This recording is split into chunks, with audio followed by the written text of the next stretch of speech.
ఒక్క విషయం గుర్తుంచుకో మిత్రమా, భయపడటం, బాధపడటం వీటి వల్ల ఏదైనా సాధించగలమా? భయపడితే నీ సమస్య దూరమవుతుందా? బాధపడితే దానికి పరిష్కారం దొరుకుతుందా?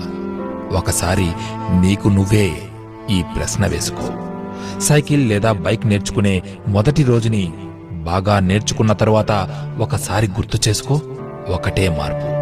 మొదటి రోజు పడిపోతానేమో అని ఒక చిన్న భయం బాగా నేర్చుకున్న తర్వాత మాయమైపోతుంది. గమనించారా? భయం ఉంటే ఎలా ఉంటుందో, లేకపోతే ఎలా ఉంటుందో అర్థమయ్యిందా? భయం ఒక ఊరకొక్క లాంటిది. భయపడి పరుగు పెడితే వెంటపడుతుంది, ధైర్యంగా నిలబడితే అది భయపడి పారిపోతుంది. స్టేజి మీదకు ఎక్కి మాట్లాడాలంటే భయం. ఎందుకు?